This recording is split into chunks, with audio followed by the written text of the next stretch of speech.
Hello everyone, welcome to my channel. आज हम बात करने वाले हैं कि आपका जो सीटेट एग्ज़ाम की नोटिफिकेशन आउट हुई है, तो बहुत सारे बच्चों के मन में कंफ्यूजन होता है कि जो एग्ज़ाम है उसका पैटर्न क्या है, साथ में आपका सब्जेक्ट वाइज नंबर्स का क्या बाइफिकेशन है, पेपर 1 में कौन से सब्जेक्ट्स आएंगे, पेपर 2 में कौन से सब्जेक्ट होते हैं, वो सारी बात को क्लियर करने के लिए आज मैं ये वीडियो बना रही हूँ। तो लेट्स स्टार्ट। हम स्टार्ट करते हैं विद द एग्जाम पैटर्न। तो जो हमारा एग्जाम पैटर्न है, आप सबको पता है कि अब जो है वो सीबीटी मोड में होता है, ऑनलाइन एग्जाम होता है हमारा। ठीक है, मार्क्स टोटल आपके 150 मार्क्स का पेपर होता है। टाइम आपको 230 आवर्स मिलते हैं। ओके, तो 230 आवर्स में आपको पेपर 1 के लिए 5 सब्जेक्ट्स करने होते हैं और पेपर 2 के लिए आपको 5 ही करने होते हैं, लेकिन जब आप एसएसटी करते हो तो 4 सब्जेक्ट्स हो जाते हैं।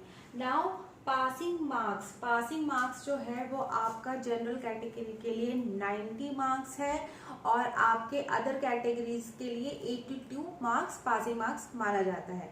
बट आप अपना टारगेट 80 या 82 या 90 लेके मत चलिएगा, आप अपना और बेटर कर सकते हो। ठीक है, नाउ फिर उसमें नेगेटिव मार्किंग की बात आती है। मोस्ट इम्पॉर्टेंट क्वेश्चन जो बच्चों को कंफ्यूजन होता है नेगेटिव मार्किंग का, तो नेगेटिव मार्किंग इसमें नहीं होती है। इट मीन्स कि अगर आपको किसी भी क्वेश्चन में डाउट लगे कि हाँ कि मैं इसमें ये आंसर होगा नहीं होगा, मान लो आपके पास टाइम कम बच रहा है और आपके पास क्वेश्चन पढ़ने का ही नहीं है, तो जो भी मोस्ट अप्रोप्रिएट आंसर हो उसे आप लगा सकते हैं, बिकॉज नेगेटिव मार्किंग नहीं है। तो कुछ नहीं से कुछ भला होता है, दैट्स वाई। ओके, नाउ फिर उसके बाद वैलिडिटी, आपको अगर जो सर्टिफिकेट मिलेगा आपके सीटेड क्वालिफिकेशन का आफ्टर क्वालिफाई करने के बाद, वो आपका लाइफ टाइम वैलिड है अब।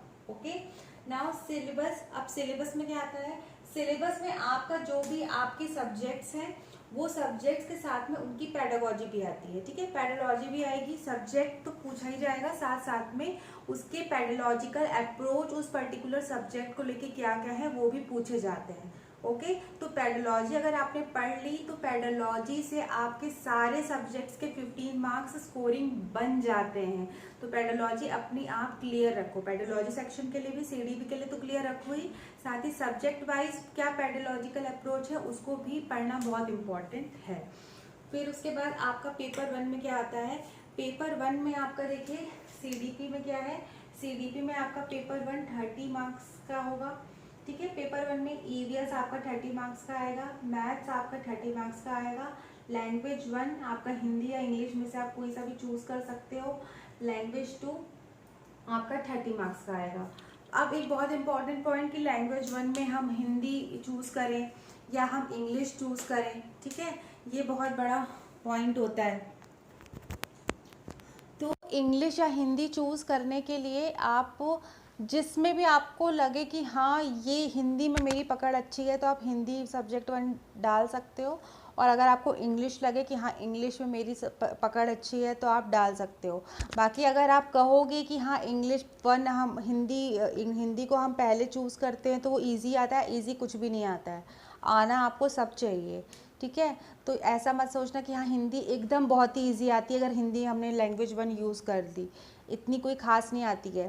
क्योंकि मेरे टाइम पे पेपर आया था, मुझे याद है कि उसमें निपात पूछ लिया था।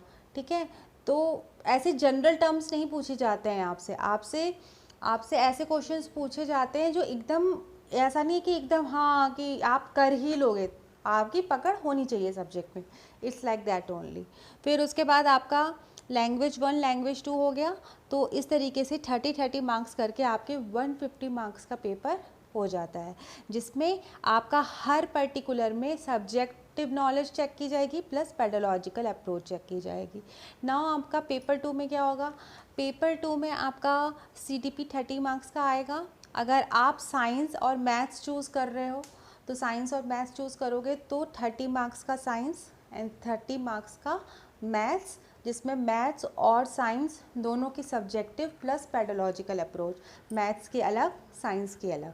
ठीक, लेकिन अगर आप एसएसटी चूज़ करते हो तो एसएसटी 60 मार्क्स की अकेले आती है, जिसमें सब्जेक्ट प्लस पेडोलॉजिकल अप्रोच।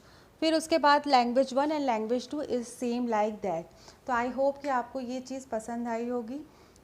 और इस पे क्लासेस मैं ऑलरेडी अपने चैनल पे स्टार्ट कर चुकी हूँ, और आगे भी और सारे जो जितने भी सब्जेक्ट्स के पैरालॉजिकल हैं उसके सारे कंटेंट्स आपको प्रोवाइड किए जाएंगे.